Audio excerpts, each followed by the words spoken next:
Welcome. This is a tutorial for using the real-time Sky Atlas Stellarium to control our telescope mount and telescope. What actually happens here is we can put in a target on the computer screen. We can have the telescope outside in the cold and we're in here lovely and warm, and if we fit a camera instead of the eyepiece in the telescope, we can then have a tour of the night sky and we can produce the picture from the camera onto the computer screen for our own enjoyment, or in fact we can broadcast it over the internet on a program called Night Skies Network. Now, first of all, what I've done is I've opened up Stellarium, so I will show you that now.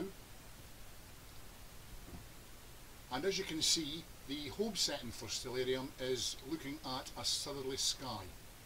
When you first install Stellarium onto your computer, you have got to put in your local postcode, and what happens then is you will actually see a real-time Sky Atlas of whatever is up there at that time. Now it's daylight here, so this tutorial is just for demonstration purposes only, but I will go through the various steps needed to connect the telescope mount to Stellarium.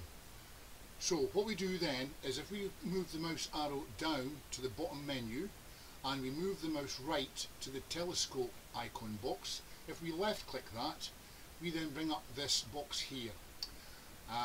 What we then do is left click on the configure telescopes button, and we will then add our mount and telescope to Stellarium's list. Now once I've clicked add, as you can see here, Stellarium directly through a serial port has the check mark in that circle. That's what we need to do. The Skywatcher mount comes with an RS-232 cable, and we need to convert that to USB. The computer then has to allocate a COM port. We will come on to that in just a second. So we leave the check mark in the actual circle Stellarium directly through a serial port. If we scroll down, we can then see the telescope properties, and the default name for this is New Telescope 1. So we're going to change that, so I'll click in the box there and I'll take this out and I'll put in TS 80mm. As we scroll down, you can see J2000 default. Leave the check mark in that circle and scroll down. Start connect at startup. If you're using the one computer regularly, if you put a check mark in that box, Stellarium will start up with your telescope mount automatically. But for the purpose of this exercise, I'm going to leave this unchecked. So as we move down, you can actually then see device settings, serial ports, and there's a COM number in there. Now, depending on what port you plug your USB cable into for the telescope, your desktop or laptop will allocate a COM port. Now I've already done this. I know that we use COM port 4 here.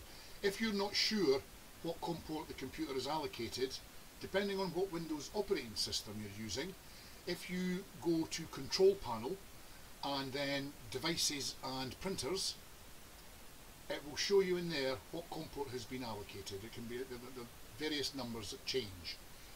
I know the COM port on this computer is COM port 4, so I'm going to change the 2 to a 4, and I'm going to take out the backslashes and dots. So all that you're seeing in this box here is COM port 4. Now we'll go down to the device model. What this is you need to tell Stellarium what type of mount you're using. There's various mounts that can be compatible with Stellarium. Celestron Nexstar compatible isn't the mount I'm using. We're using here, for the purpose of this demonstration, a Skywatcher EQ6 Pro mount with version 3 or later. So if I click that and scroll down, as you can see there, Skywatcher SyncScan version 3 or later is the one I want. So left click that, and then it becomes the Skywatcher SyncScan in this box. And that's all we need to do to tell Stellarium what type of mount we are doing. So now we click OK, and as you can see on this window now, we have the status that the telescope is stopped at the moment because I haven't activated it.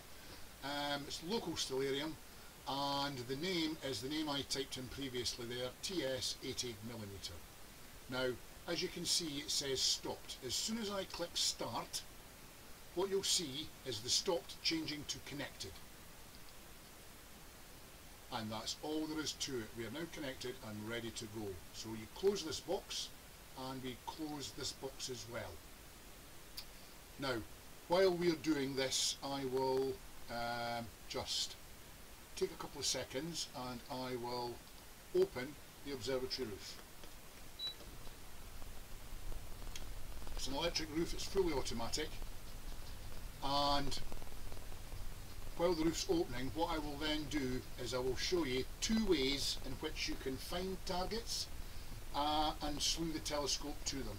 The first way is to go into the dark piece of sky there, hold your left mouse button down and drag the whole screen round.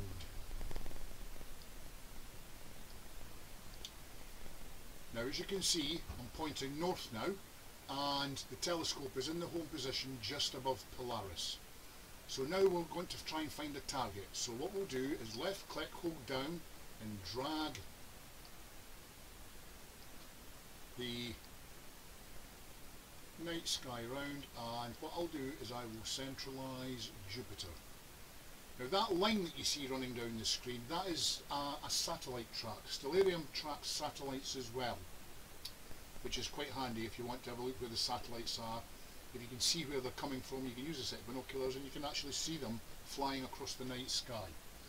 But for this here, we've now centralised Jupiter. You can see these four little red lines going in and out, and at the top left hand corner of the screen, obviously it's Jupiter that we're in there, and there's additional information on the planet listed here.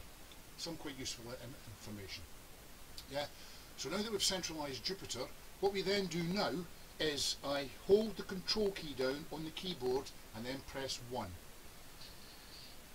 And as you can see by the little video there in the bottom left hand corner, the telescope is now tracking to Jupiter.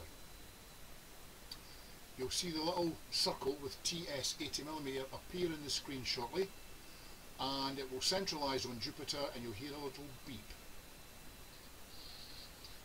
Here it comes.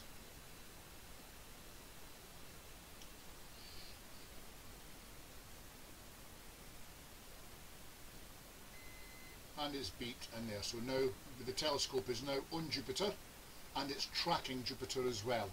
So you can put an eyepiece into the telescope, or as I said, you can have the telescope as much as 10 metres away from the computer, run your cables into a nice warm room, and you can put a camera on there and you can watch lots and lots of stuff from the comfort of a nice warm room. Now, the other way we can do this is if we actually go to the left hand menu here. If I left click on that little magnifying glass there, a search window comes up. So what I'm going to do now is I'm going to type in this box M51, and then I'm going to click the little magnifying glass there, and what will happen is Stellarium is moved to M51. Now if you look at the top left here, it's the Whirlpool Galaxy, M51, Messier 51. It's also been given an NGC number, which is 5194. So we've taken that now. So holding the control key down and pressing 1, the telescope is now tracking to M51 from Jupiter.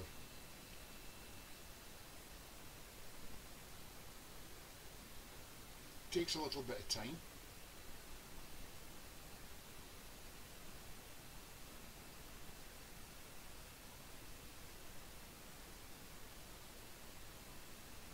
Now the telescope is aware that there are cables connected, so it sometimes slews the long way round so it doesn't wrap the cables round the actual mount and rip out the connections.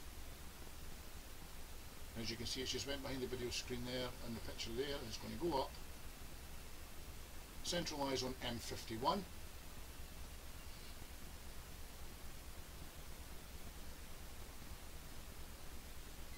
and it's beeped.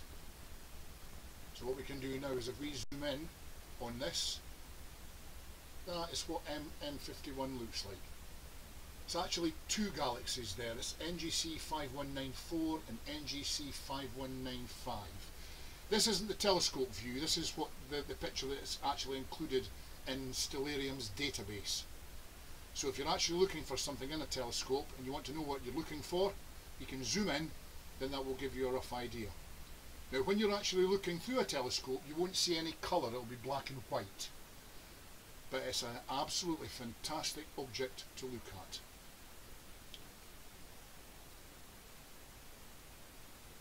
And that is basically how you use Stellarium to control a telescope mount. Very, very, very simple to do. What I'm going to do now is I'm going to park the telescope in its home position.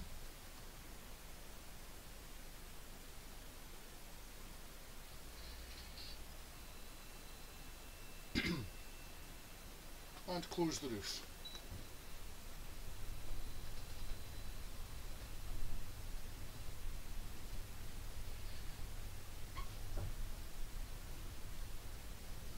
This has been on behalf of the Tolkien Research and Education Observatory. Thanks for watching. My name's Grant McIntosh.